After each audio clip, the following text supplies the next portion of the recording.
बड़ा ताज्जुब होता है कि आप जानवरों का इस्तेमाल करते हैं। Actually, they are the special. दरअसल जानवरों से बेहतर ये काम कोई नहीं कर सकता, इसीलिए हम उन्हें काम पे लगाते हैं। वो कैसे? देखिए, गाय के बारे में तो हम सब जानते हैं, गाय दूध देती है, पर 4-5 बछड़े पैदा करने के बाद जब गाय दूध देना बंद कर देती है तो लोग समझते हैं कि गाय बेकार हो गई है।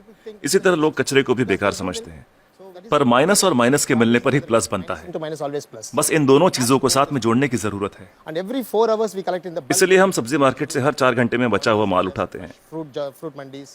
So there's कुदरत ने हर चीज के लिए वक्त दिया है, अगर उस वक्त के अंदर आप सही इस्तेमाल कर ले तो वो चीज बेकार नहीं रहती, उसमें से कुछ काम की चीज निकलती है। resource. So the dry इसलिए हम अपने प्रोजेक्ट में गाय को अपॉइंट करते हैं, हर 35 किलो छिलकों के लिए एक गाय। उनका काम है इन सब्जियों के ताजे छिलकों को खाना, गोबर देना और फिर शेड में आराम करना, रिटायर्ड जिंदगी जीना।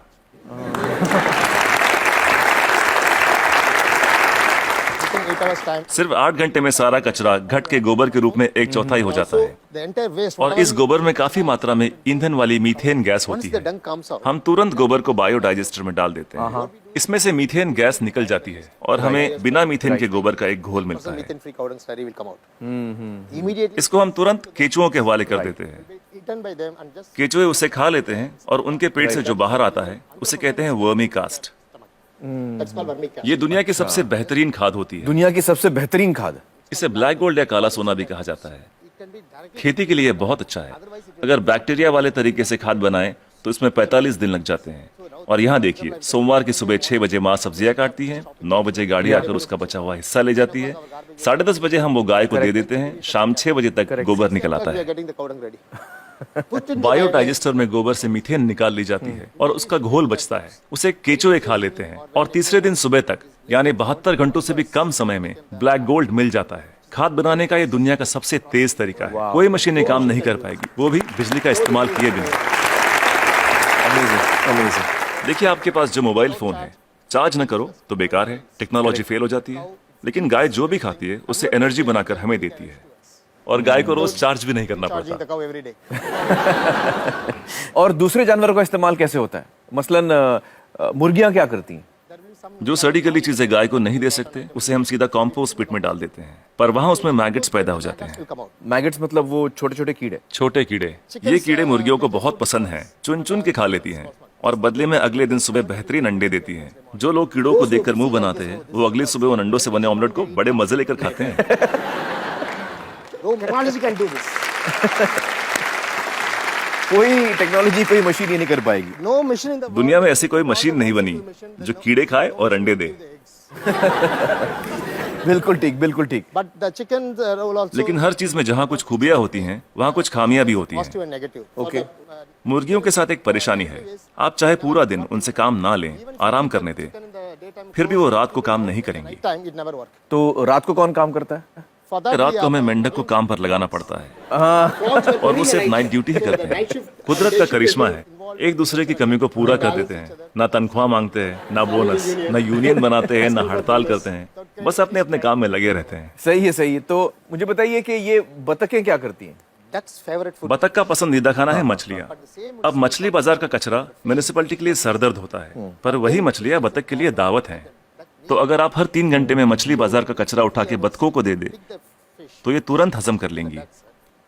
15-20 मिनट में सब कुछ सफाचट, और कचरा अगले दिन बतखों के खूबसूरत अंडों में तब्दील हो जाएगा। The whole thing will be conducted will go into that. Normally the ducks will lay आमतौर पर बतखें हर महीने 8 से 10 अंडे देती हैं, लेकिन जब हम उन्हें मछलियों और दूसरे नॉनवेज की खुराक देते हैं तो 24-24 अंडे देना शुरू कर देती हैं। ओह, and if I have 20 ducks then multiplied by yeah, we have हम हर 11 मादा पे एक नर बतख रखते हैं। duck on one male duck. why 11 female and 1 male? हमें तो अंडों से मतलब है, एक ही नर बतख काफी है। तो ये जानवर आपके लिए बहुत अहमियत रखते हैं। They are the people doing जी बिल्कुल, इनकी वजह से ही तो इतने बढ़िया नतीजे मिल रहे हैं। तो इस वक्त आप किसी प्रोजेक्ट पे काम कर रहे हैं? yeah, right now I'm working with Coimbatore. फिलहाल कोयम्बतूर में काम चल रहा है, डिस्ट्रिक्ट रूरल डेवलपमेंट एजेंसी के साथ। हम 10 ग्राम पंचायतों का काम संभाल रहे हैं जो एक म्यूनिसिपैलिटी के बराबर है। It's equal to one municipality. एक गांव में तो मैं समझ सकता हूं कि ये हो सकता है क्योंकि वहां पर छोटे पैमाने पे करना है, लेकिन अगर बड़े पैमाने पे करना है, जैसे किसी शहर में करना है, आपका जो तरीका ये मुमकिन है? बड़ी म्यूनिसिपैलिटियों की दिक्कत यह है कि शहरों में जगह कम होती है, पर हमें कचरे को 100 किलोमीटर दूर ले जाने की जरूरत नहीं। ये काम हर वार्ड में होना चाहिए। इसलिए डिसेंट्रलाइज मेथड अपनाना बहुत जरूरी है। छोटे छोटे स्तर पर करना चाहिए। Decentralise method.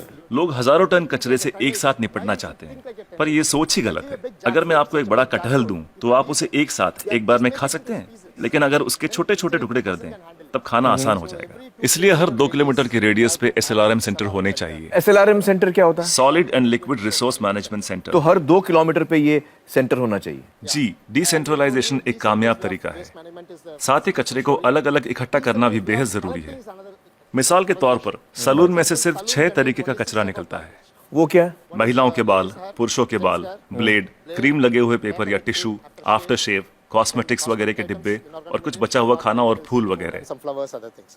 So we don't. हम नहीं चाहते कि ये चीजें बाकी का कचरा ले जा रहे ट्रक में मिलाई जाए। इसके लिए अलग गाड़ी होनी चाहिए। जैसे मुंबई में करीब 2000 सलून्स होंगे। 2000 saloons. एक गाड़ी सब जगह घूम के ले लेगी। हर इलाके के लिए एक छोटी गाड़ी। हाँ, अलग अलग एरिया के लिए अलग अलग गाड़ियां होंगी। हाँ। जी, सिर्फ सलून के लिए। दिन खत्म होने से पहले सब बिक जाएगा। आज की तारीख में दुनिया का सबसे कीमती कचरा है महिलाओं के बाल। 2500 रुपए प्रति किलो। वाह वाह। तो दिन भर का जो कचरा है, दिन खत्म होते होते वो इस्तेमाल भी हो जाएगा। अलग अलग इकट्ठा करें तो राज ये है, तरकीब ये है कि शुरुआत से ही मिक्स मत करो। जी, अलग अलग इकट्ठा करो और अलग अलग ही लेकर जाओ। तो आपके पास इसका पूरा प्लान है, मास्टर प्लान है? बिल्कुल है। वाह वाह। Yes, that's- तो मुझे बताइए कि ये जो आपका मॉडल है, इसमें खर्चा कितना आता है? See, this is totally self-sustainable. देखिए, ये मॉडल अपना खर्च खुद निकाल लेता है। Experience, I'm telling you. मैं अपने तजुर्बे से कह सकता हूँ कि आपके घर के हर रोज के कचरे से 3 रुपए वसूले जा सकते हैं। Garbage. मतलब आप अगर मेरा कचरा लेंगे तो आप मुझे 3 रुपए देंगे? उसे 3 रुपयों में बदल सकता हूँ 3 रुपए में तब्दील कर देंगे, बदल देंगे। और कचरा उठाने का कोई भी चार्ज लिए बिना। तो मुझे बताइए कि अगर मुंबई जैसे शहर की जिम्मेदारी आपको दी जाए कि इसको आप साफ कर दीजिए, तो आपको कितना समय लगेगा, कितना वक्त लगेगा आपको? कम से कम 18 महीने। मतलब 1.5 साल। तो मतलब 1.5 साल में आप मुंबई की काया पलट कर सकते हैं। Yes. Ji, it's possible. बिल्कुल कर सकते हैं। बहुत बहुत शुक्रिया श्रीनिवासन जी, बहुत ही कमाल के सुझाव आपने दिए हैं। बहुत बहुत शुक्रिया, थैंक यू।